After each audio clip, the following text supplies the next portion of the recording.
if you create in a strategic way, if you influenced others in a particular way and made them feel a particular way, well, they're going to give you more referrals.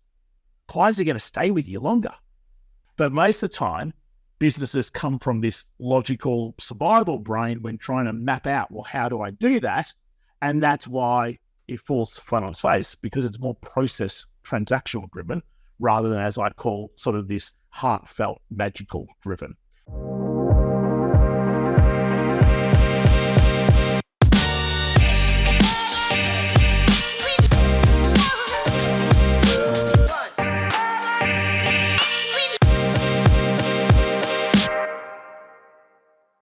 Hello and welcome back to another episode of More Clients, Less Effort. I'm here today with my good friend, Michael Griffiths. Michael, welcome. Yeah, thank you, Tim. Great to be with you guys. Now, mate, we've had a relationship now for, 5 or 6 years. And I still remember back to the day that I was sitting in a networking event where you presented to us, and what you said made absolute sense. Okay. And that was specifically talking around referral partners, and you invited the whole room. I think there were like 30 or 40 people in the room up to Sydney to come and sit at an intensive where you were going to share these referral partner strategies. And there were only 2 people that came along. Was that a bit of a surprise for you?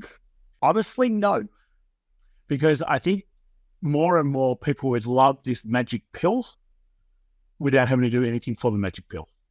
And it's like that, hey, I'd love to drop 10 kilos, other that getting out there or running or exercising and I think that's how we've very much become as society, and it's also probably why so many businesses really struggle with this bringing leads in and getting new clients, because they're just not willing to do the small little activities day in, day out. And I know you've said this even just a couple of months ago, that growing a business isn't hard. It's just the small little activities over and over and over and over and over and over and over and over and over again. And if you do them for 5 years straight, 10 years straight, 15 years straight, guess what happens? You grow. Yeah, magical overnight success, right? Yeah, and I think that's the problem, that people just go, anything that's just a little bit hard, I don't know if I really want to do that, but I want the results. So unfortunately, it is something that I see regularly. It's also what frustrates me, people do go, but you can't grow a business through referrals. Well, you can if you put in place referral partners and you use your networks properly and you just do some simple things. You can get just as many leads as what you do off networking or what you do off Facebook ads or SEO. So, It's one of those things I think I hear a lot of, that and the ad people will say you can't grow your business from referrals, and your referral business people will say you can't grow your business for ads. Reality is that both is true if we have a system in place to work it. And that's one of the areas, I guess, particularly from a referral marketing perspective, that's your area of specialization, isn't it? Yeah, it is. And when you combine not only a system with, I suppose, the path we also go down in terms of human behavior and neuroscience and the way we are and how we're hardwired as human beings, it's a little bit scary that you can actually influence others as easily as what we can influence. But at the same time, if you do it for good, then that's also part of the system, because it's about being able to put things in place that allow you to be able to win and to be able to bring new leads in and to be able to nurture those leads and to be able to turn prospects into clients and the whole sales and marketing piece. Okay. Take me back, because you haven't always been a referral marketing guru. You were originally a teacher. Talk to me about your journey. How did you get to where you are now? Yeah. Taught primary school, high school maths purely so I could coach basketball. Because as teachers, we could turn up at 8:30 and I could be out of the schoolyard by 3:30, and that allowed me to run training before school and after school and spend during the days planning out what I needed to plan out for the team. So probably not what the Department of Education wants to hear, but in essence, it allowed me to follow the real passion of elite level basketball coaching, and be lucky enough to go to 2 Olympics as an assistant coach to the national team. Been over at University of North Carolina, University of Hawaii, coached National League here in Australia. numerous state titles, under 16, under 18 levels. So that's what I thought life would be. 2009, had a family member come down with cancer, being sort of the main head of the family, as to say, the eldest child. Back I came and was teaching for about another 3 months. And I'm sick of the lazy teachers. There's got to be more than turning up and doing this day in, day out. And I remember really clearly sitting in a staff meeting, and I just said, the principal was talking, and again, yapping on for the sake of hearing their own voice. And that's pretty much what I said. I said, we really don't need to be here just to be able to listen to your voice. You could do that by yourself. And that's when I knew it was probably time to move on. So out of teaching, go, you know what, I'm going to do the crazy thing and become an entrepreneur. Yeah. Where did you start? We had the first in, what a teacher would go into was tutoring. So we had a tutoring business, and I thought, hey, let me just go and tutor 5-6 people, and that brings in the same amount of money as teaching 5 days a week. And I came across this business that pretty much just outsourced their tutors. So they got the client, and then they found all of these contractors to be able to go and do the service. That's a good model. So I just duplicated that, and ended up, we ended up with 480 families that we'd see, Brisbane, Sydney, Melbourne, 180 odd tutors within sort of 5.5 months. And it was like, yeah, here we go. Someone came along and said, can we buy that? Of course you can. Well, I'm not precious to it. I didn't even know what was happening or really what was going on. And our big break really was just teaming up with a netball association, a sports association in the local area. And we got into their newsletter and they promoted us. So there were 34 courts being played from sort of 4 p.m. to 11 p.m. So thousands of families in our local catchment. And that was sort of the first big, you know what, you actually don't have to go and find people all by yourself. You can leverage through other networks, and you can find out where all your clients are and then try to find a way to get them to be able to help you. And that was a real eye-opener to how to be able to grow a business really fast. So this is an interesting thing you pick up on there, because you don't necessarily have to be the best at what you do you? You just have to, in your little space, have the right relationship and with someone who likes what it is that you do, who's prepared to promote you. Yeah, 100%. And we get too caught up in our own head, like the conversations that people have in their own head of, oh, well, they wouldn't want to do things with me because I've only got a couple of clients and Google's got 1 million, so why would they want to do something with me? Or why would Amazon do something with me? Or why would this big firm who have hundreds of clients and I'm just starting off doing something with me? The simple fact is, because they like you. And where we come to sort of fast track along, and there was a couple of other businesses in there, again, all leveraged through partnerships to be able to grow to big numbers very quickly. But the marketing agency that we had before selling that and coming into this space around just referrals, our big break, like we had 3 clients. I was like, whoo, living the dream. And then found a person purely by mistake. It wasn't a networking event. I was just happy to be at a bar, which sometimes I can be at fairly regularly, and ran into a guy who happened to be business development manager for Amex for Oceania Asia region. And we're just talking away and having a drink and listening to his stories, and he's on the road. And sort of 45, 50 minutes later, he says, oh, well, you seem to notice some stuff about social media. And this is back in 2010, 11. Can you sort of run one of those online classes for us? You even understand the word webinar or anything like that? So yeah, I could do that. I'd done a few of them before. We've had 10, 15, 20 people come. 7,000 odd people registered for it, and over 4,200 turned up for it. And it was like, why? Why give us a shot? We've got 3 clients. Was there someone better at social media than what I was at that particular time? Yeah, probably. But in the end, hey, we had great drinks for most of the night, and it was fun, and we had a bit of good back and forth, and we bonded. And that's why people end up helping you, because they liked you. And I think we don't focus on that nearly enough. We're too worried about that logical logistics. All the things have to be lined up properly for someone to give me a go. It is very much about doing things first and then dialing them in as we go, isn't it? Rather than trying to make this idea of perfect and what this is supposed to look like, and ultimately we're dealing with people, and people will buy from people they like. 100%. Yeah. And as you know, how we focus in so much on getting someone to resonate with you. So therefore they can respect you. Therefore they can be inspired by you. And therefore they're willing to see how you make their life better. But if they can't resonate with you, then how you make your life better, it doesn't matter. It's never a conversation that even enters their head because the first part hasn't happened.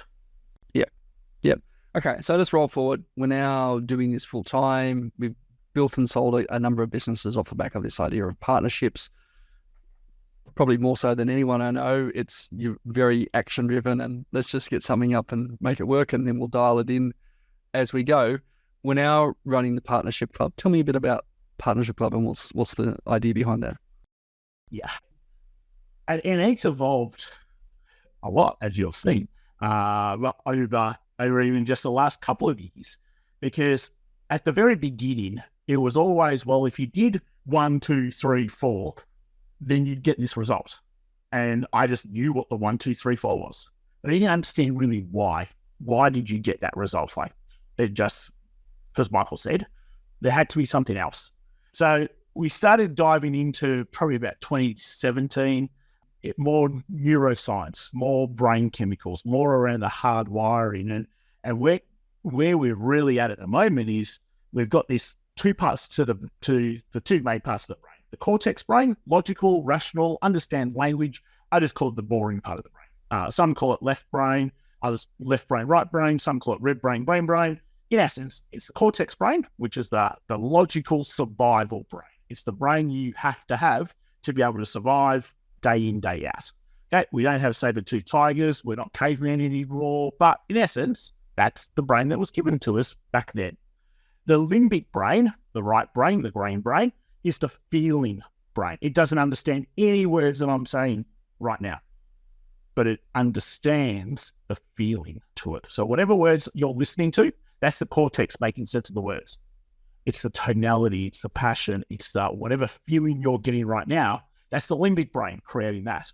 So we went, well, hold on. How do we limbic our whole business?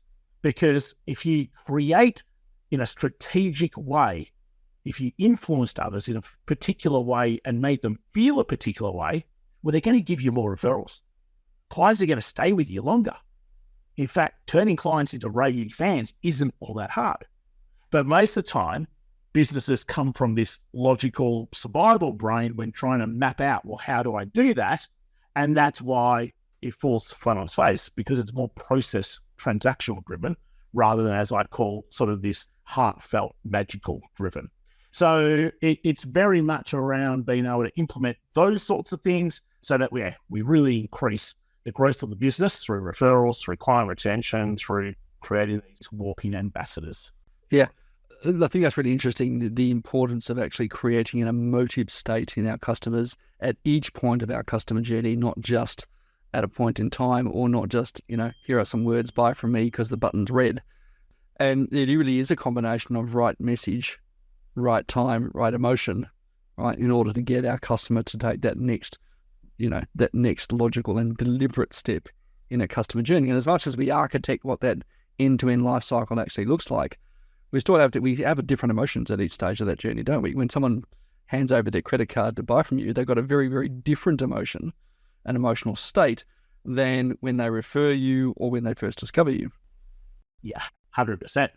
And even to the extent that 1 minute after they've handed over their credit card to buy from you, they've got a different state, let alone in 5 minutes' time when they see the charge actually come up.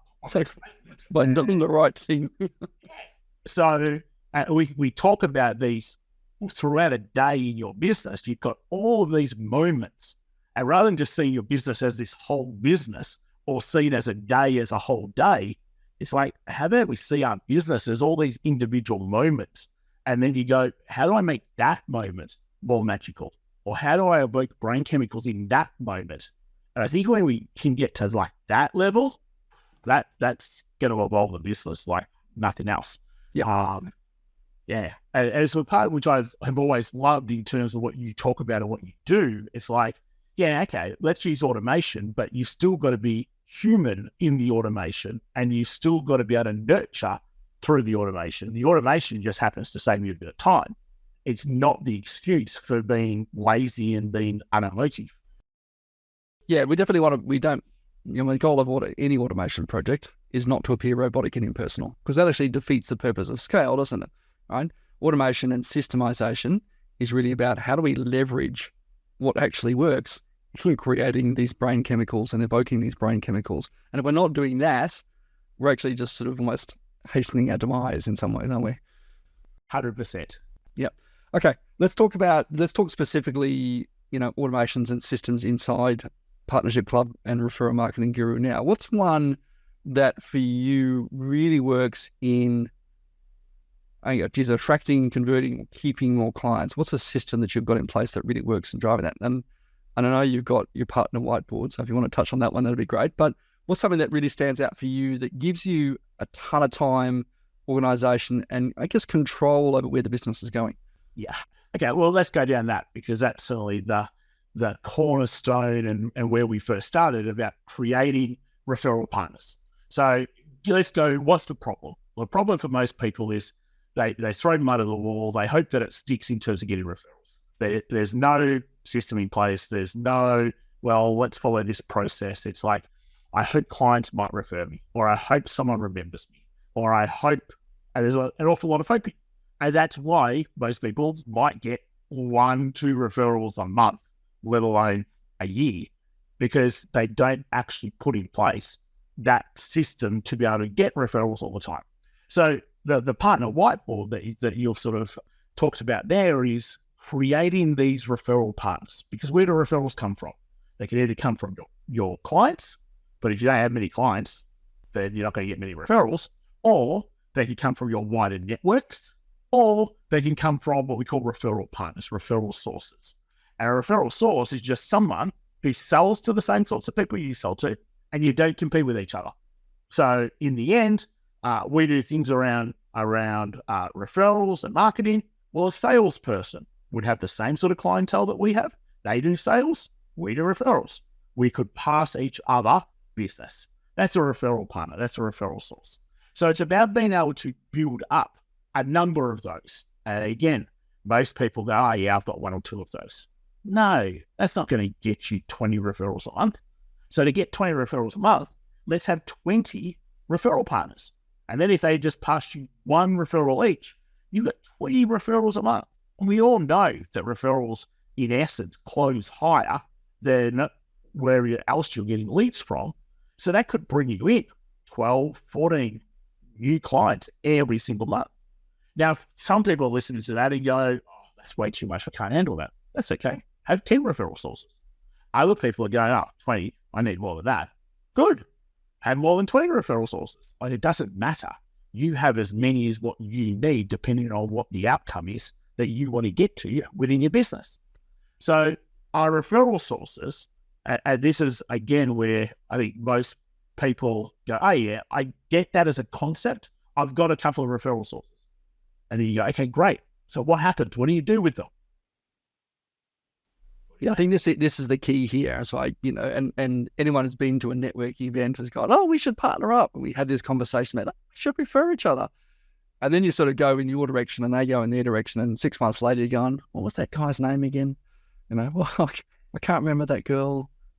What does she do?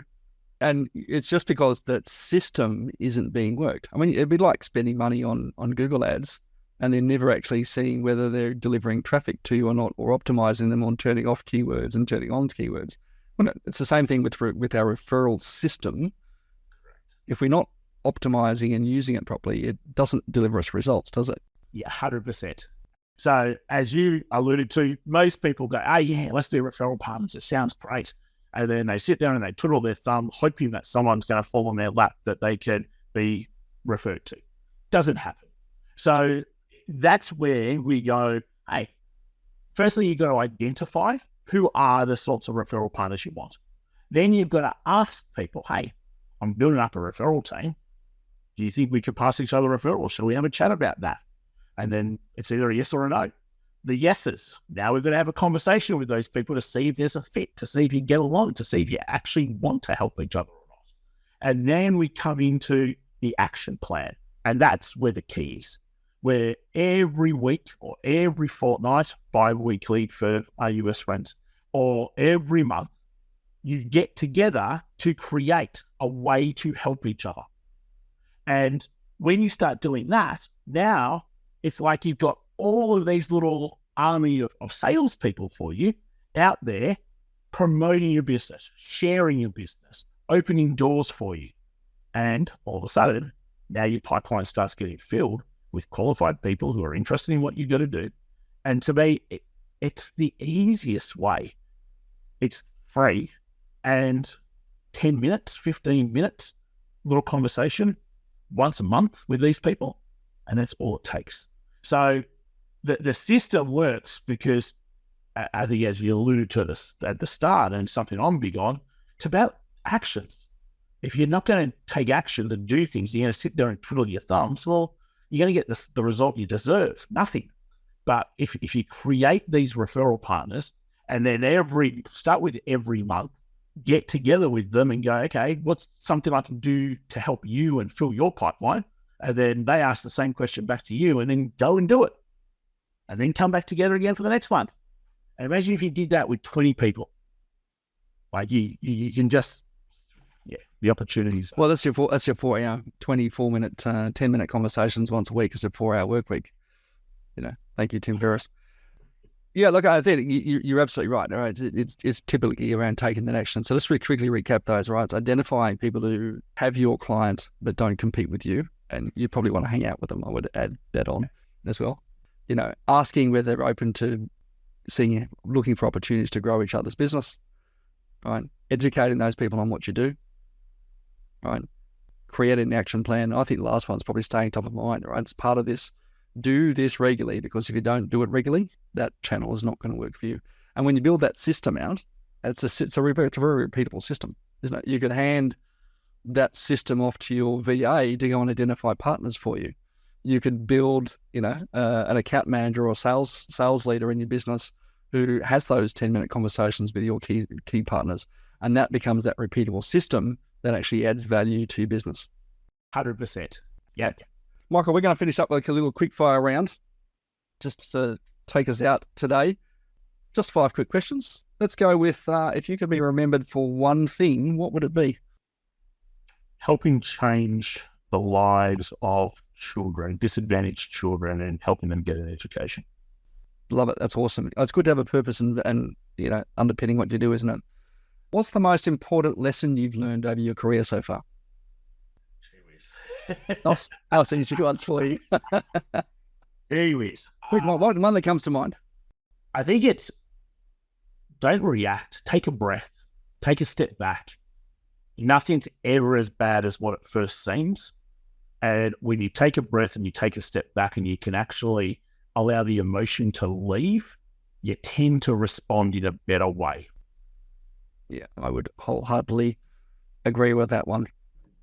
Where do you turn when you feel stuck? Got great circles of people around, but a lot of the time I throw on YouTube videos, I throw on podcasts, and they're not so much to learn, but more so just for inspiration and motivation, and every day listening to YouTube videos and podcasts around just motivation and just to fire one's brain up and get enthusiastic, because we have a lot of chatter in our own head and we've got to get that chatter out, or we've got to turn that chatter into positive chatter. And the easiest way to turn something into positive chatter is to listen to positive things beforehand. Yeah, I would agree with that one too. If you had 10 times the marketing budget you have now, what would you spend it on? Don't know that we actually would. I'd probably just go on more holidays. Which probably isn't really helpful, but maybe we have more partner managers, and therefore they can have their own little groups of 20 partners. That's probably where, we would have partner managers within the business. Rather than just having one, we'd have lots. Yep. Last up, What do you think the world will look like in 10 years' time? Yeah, good question. No idea is the honest answer. I think it just moves so fast, and there's so many clever people doing things that we just don't even know what they're doing right now, that all of a sudden just pops up. So, yeah, no clue. I really, truly believe it'll be better. I really, truly believe there'll be more opportunity. I really, truly believe that you'll be able to create your own economy more than ever before. But I also believe that within whatever you're doing, we're going to need to be more connectiveness to others. Yep, that's awesome.